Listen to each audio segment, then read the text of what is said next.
me Sheridan, the co-convener of Solidarity.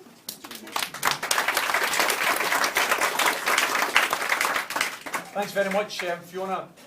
Brothers, sisters, comrades, I first of all want to apologise. The venue is not ideal. Many of you are standing, and I've had to stand throughout the meeting so far. Others are in seats that aren't of the best of comfort. So I do apologise that we didn't manage to book a better venue. I'm sure you will all agree, however, not only do we have a fantastic turnout at today's Fringe meeting, which is excellent, thank each and every one of you for making the effort to come along, but the quality of the contribution so far has been absolutely excellent. And I want to thank all of the speakers.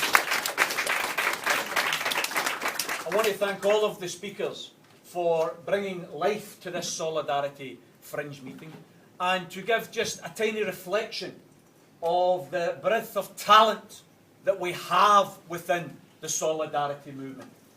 Let's bear in mind that when Solidarity was established, we were deliberately christened as Scotland's socialist movement.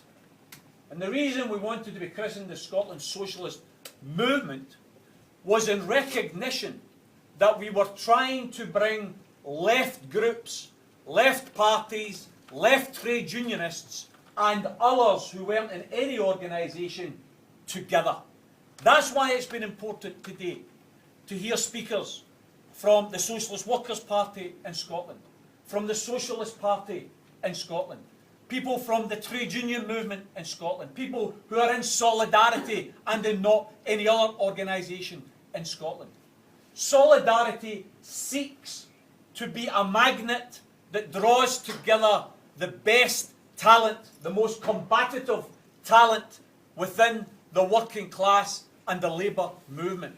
And I would appeal to each and every one of you who are not yet members of Solidarity to please consider becoming members of Solidarity and helping us to build the movement that can be a part of delivering the political alternative that we all recognise is required. It's fair enough marching. It's essential to march. It's essential to take action. But there will always come a time when that action has to be diverted in a political direction, and there needs to be an organisation that can give articulation to the beliefs and the principles and the demands of ordinary working class people. We don't have that yet. We believe Solidarity can play a role in building that political alternative, and I would ask each and every one of you to try and play a role in that. You know, in years gone by, the Labour Party would have been that pole of attraction. That's what it was founded to be, wasn't it? It was the Workers' Party.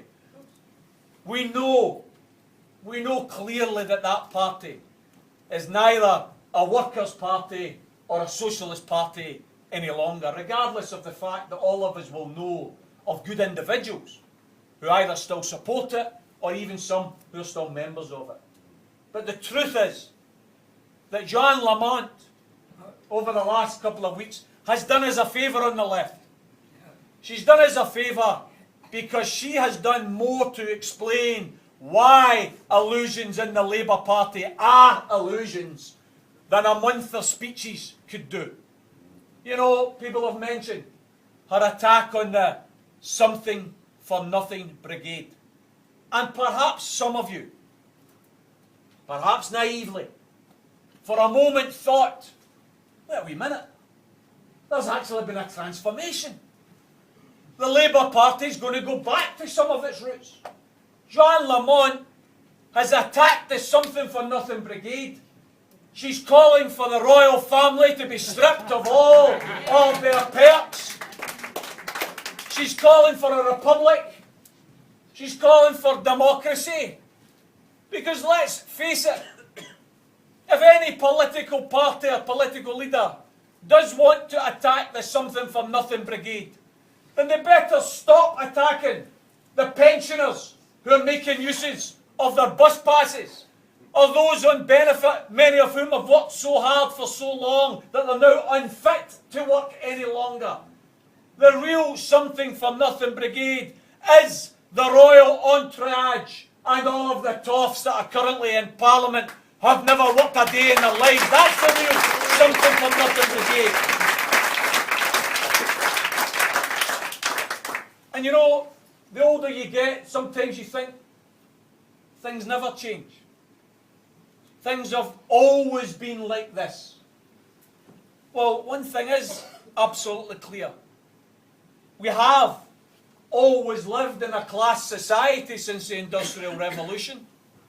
We certainly live in a class society today, and you hear the commentators in the media and the politicians like Blair and now Miliband telling us that, let's not talk about class politics. It's so yesteryear. Let's not talk any more about class politics. We hear Lamont even mention, well, come on, it's not helpful to talk about class politics. The problem is, brothers and sisters, the reason the ruling class don't want to talk about class politics, they don't want to talk about the class war, is because they're too damn busy executing the class war. That's the problem. When you hear people saying the class war's over, our retort should immediately be, is that right? Who won? Because it certainly wasn't our class who won. We have to recognise that there is more need now than ever in the midst of this austerity programme for a political voice, a political party that points out the falsehoods, the deceit, the lies in this idea of there's no alternative. You know, we have to accept the cuts. Absolutely nonsense. You know, I was in London the last couple of days and Gabrielle and Gail and I managed to go on the London Eye to see London. And I was away up there and I couldn't help at the top of the London Eye look down at the River Thames and how close it runs to the Houses of Parliament. And I couldn't help but recall that great story from 1858, over 150 years ago. The great story from Disraeli's days. They called it the Great Stink. Now, of course, what had happened is London had moved from being almost a village to becoming the centre of Britain. Hundreds of thousands, millions of people came to London to earn a living. And the River Thames, because in those days there was no such thing as a sewerage system. In those days, people's human waste, animal human waste, industrial waste went into the open sewer, which was the River Thames.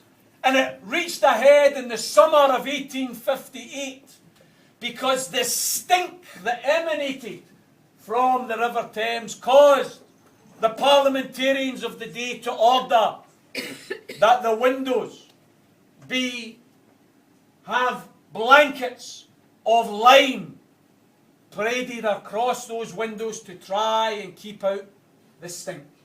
And there were stories in the papers of the parliamentarians rushing into Parliament with handkerchiefs soaked in lime and hiding their faces as they went into Parliament. And they complained that this stench was coming from the Thames.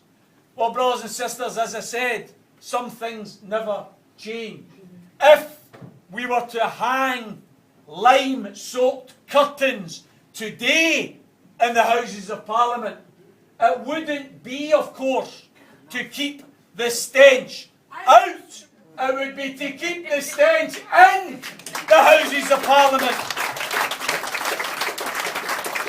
And it would be a stench, brothers and sisters, a stench of hypocrisy, of dishonesty, of deceit. Every time you hear these people talk about, we're all in it together. What a load of rubbish. 29 members of a cabinet, 23 of them out of 29 millionaires. In it together, my ass. The truth is